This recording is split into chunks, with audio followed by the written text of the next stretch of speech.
इसमें जो हम कर सकते हैं ऐसी बातें हम आपके साथ शेयर करेंगे।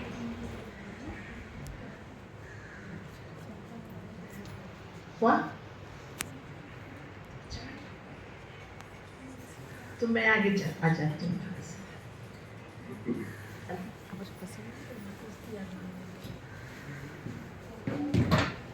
जब तक वो थोड़ा सेट करें हम आगे चलेंगे। हम और आप सभी जानते हैं, आप सभी को टेंशन होता है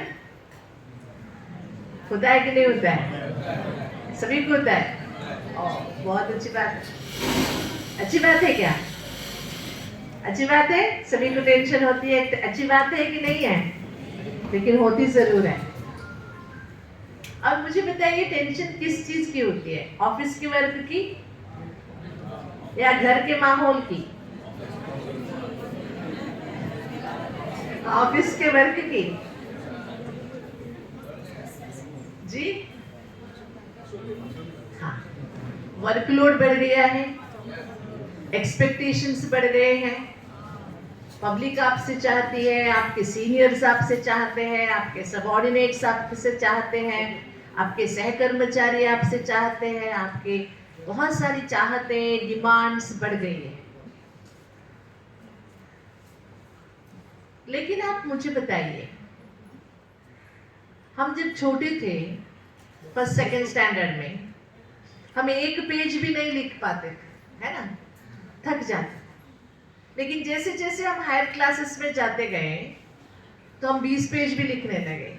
जैसे हमने मास्टरी का कोर्स किया, 3 घंटे में हमें 80 पेज भी लिख ली। ऐसे किए है ना? स्टूडेंट लाइफ को याद कीजिए। पहले हमारी कैपेसिटी 1 पेज की भी नहीं थी, लेकिन बढ़ाते गए 80 पेज तक हम 3 घंटे में, मतलब 1 घंटे में हम 30 पेज लिखने के लिए एबल हो गए। और हमें भगवान ने 2 हाथ दिए हैं, बाएं और दाएं। हम दाएं हाथ से बहुत फास्ट लिखते हैं, सब कुछ काम करते हैं। इसी स्पीड से हम लेफ्ट हैंड से लिख सकते हैं क्या? नहीं लिख सकते ना। अगर गुस्सा आया, हमने एक थप्पड़ लगाया, सामने वाला गिर जाएगा। लेकिन अगर लेफ्ट हैंड से मारे तो कोई मच्छर भी नहीं उड़ेगा। क्यों? इन दोनों हाथों में कोई ब्लड सप्लाई की प्रॉब्लम है क्या? कोई नसों की प्रॉब्लम है क्या? तो ये स्ट्रॉन्ग नहीं है, ये स्ट्रॉन्ग क्यों है? प्लीज बताएंगे। हमारा राइट हैंड जितना स्ट्रॉन्ग है उतना लेफ्ट हैंड स्ट्रॉन्ग नहीं है। हाँ, लेफ्टी जो होते हैं ना, पहले से जो लेफ्टी होते हैं, उनका लेफ्ट हैंड बहुत स्ट्रॉन्ग रहता है। आप बताएंगे क्यों ऐसे? हमारा लेफ्ट हैंड वीक क्यों है? प्लीज बताइए। मैं कोई लेक्चर नहीं देने आई हूँ, मैं आपसे बात करने आई हूँ, तो आपको भी बोलना पड़ेगा, ठीक है? आप बताइए, लेफ्ट हैंड हमारा स्ट्रॉन्ग क्यों नहीं है जी? हाँ, बहुत अच्छी जवाब दिया आपने कि हमने ज्यादा यूज नहीं किया। होता नहीं है, हमने यूज नहीं किया इसे। बचपन से हमें कहा गया अगर हम इस हाथ से खाते तो नहीं, लेफ्ट हैंड से नहीं खाना। हमने लेफ्ट हैंड से कोई काम किया, नहीं, लेफ्ट हैंड से नहीं करना। हर बात हमें टोका गया, लेफ्ट हैंड से नहीं किया जाता। किसी को कुछ दिया, नहीं करना। ऐसे करते करते हमने लेफ्ट हैंड को अशुभ माना, लेफ्ट हैंड को पीछे रखा, लेफ्ट हैंड यूजलेस समझा, जबकि दोनों हाथ में इक्वल है हमारे पास स्ट्रेंथ। इसी तरह मैं आपके सामने जो बोलने जा रही हूँ, हमारे पास इतनी ताकत है। कुछ ताकत को हमने इस्तेमाल किया, कुछ को हमने इस्तेमाल नहीं किया।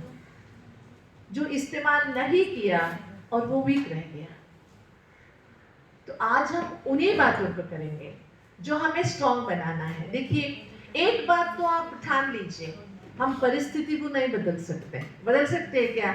आप सिस्टम को कितना भी कोसिए, बहुत बर्डन है, वर्कलोड बढ़ गया है, क्या गवर्नमेंट सुनने वाली है क्या? आपकी वर्कलोड कम होना है क्या? वर्किंग आवर्स कम होनी है क्या? नहीं ना। आप देखिए कितने लोग बैठे 10, 15, 20 साल से आप नौकरी कर रहे होंगे।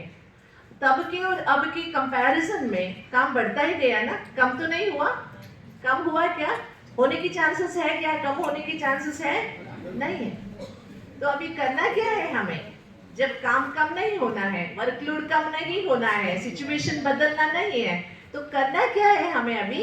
अपने मन की स्थिति को स्ट्रांग बनाना है। परिस्थिति को तो हम नहीं बदल सकते, लेकिन अपने मन की स्थिति को तो बदल सकते हैं ना। अगर इसको हम स्ट्रांग बना लेंगे तो हम अपनी गवर्नेंस जो है, हमारी कर्म जो है, उसको हम बहुत बेहतर कर सकते हैं। मैं आपको उपदेश देने नहीं आई हूँ, मैं एक ऐसी संस्था से आई हूँ जहां पर हम प्रैक्टिकली हम ऐसे काम करते हैं और इसमें सक्सेसफुल हैं। हम सब बहनें अपनी स्व इच्छा से पूरी तरह से 24/7 हम इस ईश्वरीय सेवा में जुड़े हुए हैं। आप सोचिए कि इनको क्या काम होगा, एक दिन आके देखिए हमारी क्या काम है। हम सवेरे 3:30 बजे उठ जाते हैं और रात के 10 बजे तक हम काम करते हैं, और झाड़ू पोछे से लेकर सब काम हम करते, भाषण भी कर लेते, भोजन भी बना देते, कुछ भी हम करते हैं, लेकिन हम थकते नहीं हैं। और आपने देखा होगा कोई भी बहन के चेहरे पर एक शिकंजवी दिखा आपने? कोई नाराजगी दिखी? नहीं। मैं ये नहीं कह रही हूँ कि आप भी हमारे जैसे सफेद साड़ी पहन लीजिए, हमारे जैसे बन जाएंगे। साड़ी से कुछ नहीं होने वाला। होना कहाँ से है? सोच से है। होना अपने अंदर से है। ठीक है, हम कुछ ऐसी बातें, ऐसी ट्रिक्स सीखेंगे जो जीवन का उद्देश्य क्या है उसके बारे में। चलिए,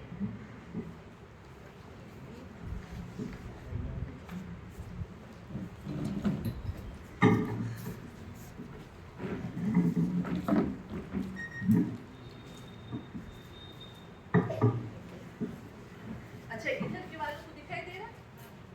दिखाई दे?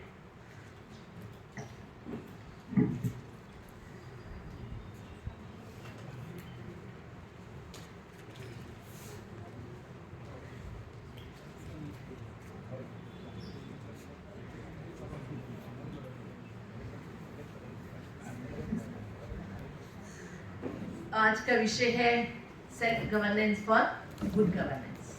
ठीक है, आज की चलती विषय है। आजकल दुनिया में सब गुड गवर्नेंस चाहते हैं, लेकिन होगा कैसे? एसी ऑफिस बनाने से, एसी गाड़ियों में जाने से, सब कुछ फर्निश करने से, सब डिजिटलाइज कर देने से होगा? कुछ हद तक हेल्प हो सकता है। आप मुझे बताइए, पहले आप लोग पेपर में लिखते थे सारे काम, अभी सब डिजिटलाइज हो गया है। काम कम हुआ है कि ज्यादा हुआ है? काम कम हुआ है कि ज्यादा हुआ है? लोड बढ़ा है या कम हुआ है? दोनों में काम किए हुए लोग बैठे होंगे। जिन्होंने पहले पेपर हार्डवर्क करते थे, आज आप सॉफ्टवेयर माना आप डिजिटली हैंडल कर रहे हो, तो काम बढ़ा है या कम हुआ है? बढ़ा है ना? क्योंकि आपको पेपर्स में भी रखना है, डिजिटली भी रखना है, दोनों हो गया है। थोड़ा कम हुआ होगा पेपर वर्क, लेकिन जीरो तो नहीं हुआ है ना? वो भी करना है, ये भी करना है। तो जो एडमिनिस्ट्रेशन है, एडमिनिस्ट्रेशन और गवर्नेंस में मेन दो काम करते हैं। एक टेकिंग द डिसीजंस, वो एक पार्ट है, एक है मैनेजमेंट। दो है ना? मैनेजमेंट में अटेंडेंस से लेके सब आ जाते हैं। एक अटेंडेंट भी मैनेज करता है, एक ऑफिसर भी एक मैनेज करता है। हर एक का मैनेज करने का अलग अलग फील्ड जरूर है। अटेंडेंट को बहुतों को मैनेज करना पड़ता है। अगर एक भी नाराज हो गया तो उसकी नौकरी खतरे में पड़ जाती है।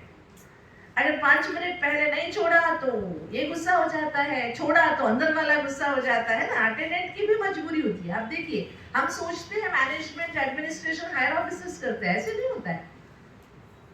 जैसे एक घर बनाने के लिए छोटे से ईंट की भी इतना ही मूल्य है जितना स्टील का है, जितना पेंट का है, जितना टाइल्स का है। छोटे से ईंट का भी इतना ही मूल्य होता है। इसी तरह एक हमारी लाइफ ही एक एडमिनिस्ट्रेशन है, लाइफ ही एक मैनेजमेंट है। आप ऐसे नहीं सोचना कि आपकी कॉर्पोरेशन ही एक एडमिनिस्ट्रेशन है, नहीं, आपका घर भी एक एडमिनिस्ट्रेशन है। वहां भी 3-4 लोग रहते हैं, उनको भी मैनेज करना होता है। और इसमें से हम सोचते हैं डिसीजन लेना बहुत बड़ी बात है। डिसीजन लेने वाले जो बॉडी होती है, डिसीजन मेकिंग बॉडी, वो सोचते हैं वो बड़ी है।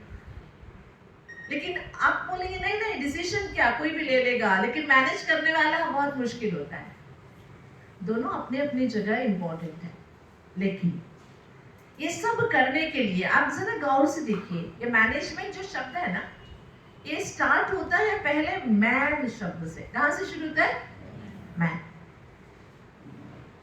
हर मैनेजमेंट के पीछे एक मैन होता है, मनुष्य होता है। ये MEAN मैन है ना, इसको थोड़ा सा हिंदी में आप बोल के देखिए, ये मन हो जाता है ना। एक मनुष्य ठीक रहे ना रहे, उसके लिए उसका मन ही कारण है। इसलिए मैनेजमेंट के पीछे एक मनुष्य है, मनुष्य के पीछे उसका मन है। इसीलिए किसी ने बहुत सुंदर कहा है, if man is right world is right. अगर मनुष्य ठीक होगा तो पूरी दुनिया ठीक होगी। इसके लिए एक फेमस एग्जाम्पल है, आपने सुना भी होगा। बारिश का दिन था, एक पापा, छुट्टी का दिन था, संडे था, घर में बैठा हुआ था, न्यूज़पेपर पढ़ रहा था, क्योंकि वो एक ही दिन मिलता है आराम से बैठ के पढ़ने के लिए। वो पढ़ रहा था। उसका एक छोटा बच्चा था, बाहर बारिश होने के कारण वो पापा से खेलना चाहता था, लेकिन पापा न्यूज़पेपर पढ़ने में बिजी था, पढ़ नहीं सकता, पर बच्चा कह रहा मेरे से खेल खेल। तो पापा ने क्या किया, मुझे आधा घंटा पेपर पढ़ना है। तब तक उसने उसके पास एक पेपर पड़ा हुआ था, उस पेपर फाड़ के बच्चे को दे दिया। बच्चे के हाथ में पेपर पकड़ा के बोला, बेटा इसमें है ना विश्व का नक्काशा है, विश्व का नक्शा है, वर्ल्ड मैप, इसे जोड़ के ले आ। पापा ने सोचा बच्चा विश्व का मैप जोड़ने में एक आधा घंटा तो लेगा, तब तक मैं न्यूज़पेपर पढ़ लूंगा। लेकिन बच्चा 21वीं सदी का बच्चा था, ठीक है। उसने ना 5 मिनट के अंदर नक्शा जोड़ के ला। पापा वंडर पड़ गए, ये कैसे हो गया, मेरा बच्चा इतना बुद्धिमान कब बन गया। उसने पूछा, बच्चा तेरे को कैसे लगा, कैसे पता चला विश्व का मैप जोड़ने का तरीका। उसने कहा पापा ये भी बात है, मुझे ना वर्ल्ड मैप सच में पता नहीं है कैसे है, लेकिन मैंने क्या किया, जैसे आपने पेपर फाड़ के दिया ना, टुकड़े टुकड़े करके, टुकड़ा ऐसे ऐसे घुमा घुमा के देख रहा था। उसमें एक जगह मुझे एक आंख दिखाई दी, दूसरी जगह एक हाथ दिखाई दी, तीसरी जगह मुझे एक पैर दिखाई दी। सोचा शायद मनुष्य का चित्र होगा, तो मैंने उस मनुष्य के चित्र को सीधा किया और पलट दिया, तो इस तरफ क्या था, विश्व का नक्शा था। समझ में आया? एक तरफ था मनुष्य का चित्र, एक तरफ था वर्ल्ड मैप। जैसे उसने विश्व मनुष्य का चित्र ठीक किया तो ऑटोमेटिकली क्या ठीक हो गया, वर्ल्ड मैप ठीक हो गया। ये बहुत फेमस एग्जांपल है, हर कोई सुनाता है। If man is right then world is automatically right. तो हम इसके और गहराई में जाते हैं। मनुष्य को ठीक होना क्या मतलब है, हमने पहले से बहुत अच्छा हो गया, हमारा ड्रेसअप देखिए कितना अच्छा हो गया है, आप सभी यूनिफॉर्म में बैठे हैं। पहले ऐसा था क्या? नहीं था, बहुत कुछ बदल गया है।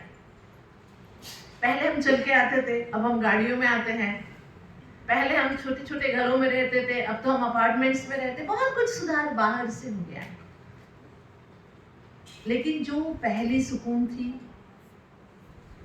जो पहला प्यार था, जो पहले आपसी रिश्ता था, वो है क्या? कहीं तो मिस कर रहे हैं ना उसको। तो चलिए आज हम जो सेल्फ गवर्नेंस, गुड गवर्नेंस की बातें करेंगे। इसमें बहुत सुंदर ये स्लोगन है, the world is full of many wonders, incredible works of art and architecture, of science and invention, but the greatest of them all by far is the human mind. दुनिया में बहुत कुछ है, लेकिन इन सब के पीछे क्या है? एक आगरा का ताजमहल है, कुतुब मीनार है, या अभी अभी आप देखेंगे अहमदाबाद का इतना सुंदर स्वामीनारायण का मंदिर है, अभी अभी बना स्टैच्यू ऑफ यूनिटी है। इन सब के पीछे क्या है? एक मनुष्य का मन, विचार है ना। एक मनुष्य ने सोचा ऐसे बनाना है, एक मनुष्य ने सोचा ऐसे बनाना है, तो बन गया ना। इतने सब वंडर्स के पीछे क्या है? एक मानव का मन है, ठीक है। एक रवि वर्मा आर्ट है, बहुत सुंदर। आप बता सकेंगे मुझे इसमें कितने घोड़े हैं? 6 है, 7 है, 8 है, 9 है, 10 है, कितने हैं? कितने हैं? 7। इसको जलाश्व कहते हैं। एक कॉमन घोड़े नहीं है, पानी में रहने वाले घोड़े हैं। एक बहुत सुंदर काल्पनिक चित्र है ये, लेकिन आपने सुना होगा इंडिया का एक फेमस चित्रकार रवि वर्मा, इनके आर्ट्स करोड़ों में बिकते हैं, उसका ये चित्र है। यहाँ पर जो मछलियों को भी मनुष्य का रूप दिया गया है और साथ में पीछे एक सूरज को दिखाया गया है। गौर से देखिए, भारतीय संस्कृति की मान्यता है सवेरे सवेरे उदय भास्कर माना सूर्य 7 घोड़ों के रथ पे इस दुनिया में आता है ना? ऐसे मानते हैं ना, रथ पे सवार होके सूरज आता है, जबकि हमको पता है सूरज कैसे आता है साइंटिफिकली। लेकिन अगर आप गौर से देखेंगे, हम सब भी सवेरे सवेरे नए सिर जन्मते हैं, रात को सोते हैं, माना एक मृत्यु है, जैसे सवेरे फिर से हम जन्मते हैं। और हमारे पास भी 7 घोड़े हैं। हम जब पावर की गणना करते हैं तो एचपी बोलते हैं ना पावर को, हॉर्स पावर। क्या बोलते हैं? अश्व शक्ति। पावर की गणना अश्व शक्ति से की जाती है। तो हर मनुष्य के अंदर ऐसे 7 अश्वों की शक्ति है।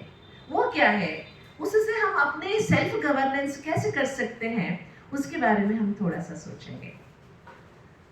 देखिए, एक कंप्यूटर सिस्टम है, सिस्टम में एक प्रोग्रामर है, एक रोबोट समझिए, रोबोट में भी एक सिस्टम है, सिस्टम बनाने वाला एक प्रोग्रामर है।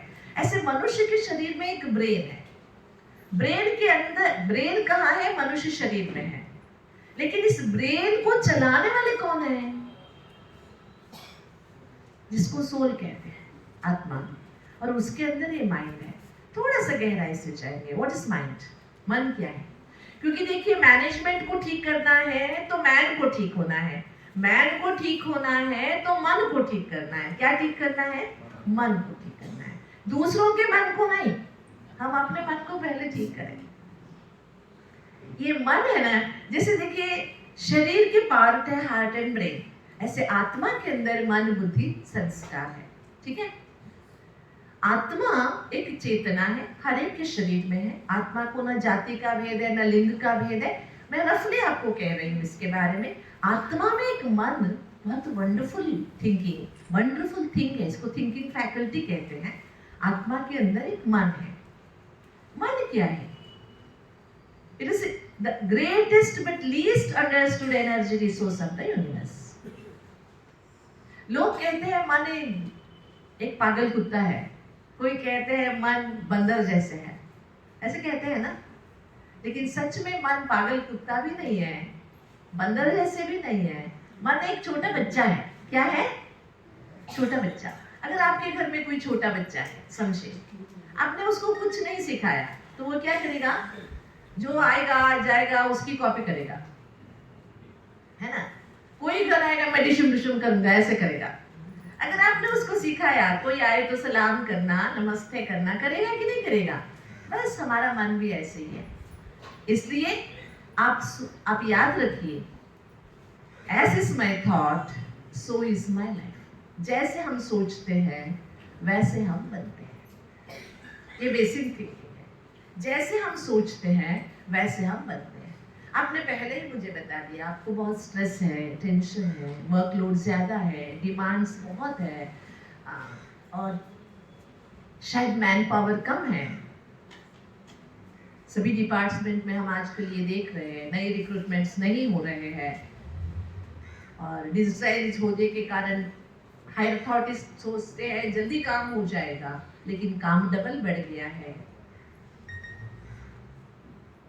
बहुत सारी चीजें हैं, अनवांटेड चीजें भी करनी पड़ती है।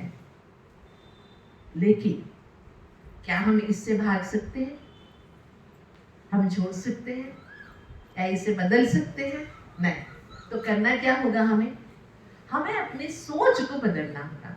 फर्स्टली क्या करना होगा? हमें अपनी सोच को बदलना होगा। और इसके लिए देखिए, हमारा जीवन चलता कैसे है? एक है मन, एक है बुद्धि, एक है संस्कार, सबकॉन्शियस। आप सभी के पास मोबाइल है, अभी आपने उठाया था, लाइट चलाया था, बहुत सुंदर लग रहा था। उसमें एक सिम है, सिम है ना? सिम का स्पेलिंग उनका अलग है, डेफिनेशन। मैं आपको एक अलग डेफिनेशन सुनाती हूँ। SIM है ना, सिम। देखिए, हर एक के अंदर एक सबकॉन्शियस है, S, एक इंटेलेक्ट है, I, और एक माइंड है, M। क्या है? हर एक के अंदर एक सिम है। अगर आप खुद को एक मोबाइल मानेंगे तो आप इस मोबाइल के अंदर एक सिम है जिसको आत्मा कहते हैं। उस सिम के अंदर क्या है? सबकॉन्शियस है, इंटेलेक्ट है और माइंड, मनसिक है। ये तीनों मिलके काम चलता है। आपका गवर्नेंस कैसे चलता है? ये तीनों मिलके चलता है। जैसे देखिए, एक छोटे बच्चे को अगर हम बहने उठाते हैं, थोड़ा सा 8-10 महीने का है समझिए, वो रोने लगता है। बताइए क्यों? बता सकेंगे? हम बहने अगर एक 8-10 महीने के बच्चे को जो सारा पहचानने लगा है, उसको हम उठाते हैं, वो रोने लगता है। मुझे बताइए क्यों? माताएं बताइए, बता सकेंगे क्यों? क्योंकि जब बच्चा छोटा होता है उसको बहुत बार डॉक्टर के पास ले जाते हैं, राइट? वहां पर नर्सेस इंजेक्शन लगाती है, राइट? वो सफेद कपड़े में होती है। जैसे हम सफेद कपड़े वाले उठाते हैं ना, तो उसी को सोचकर वो रोने लगता है, ये भी इंजेक्शन लगाएगी मुझे। समझ में आए? इसको कहते हैं सबकॉन्शियस। बच्चे के अंदर मेमोरी रिकॉर्ड हो गई है, सफेद कपड़े वाले उठाते तो मुझे सुई लगाते। क्यों बता रही हूँ? What is subconscious? ये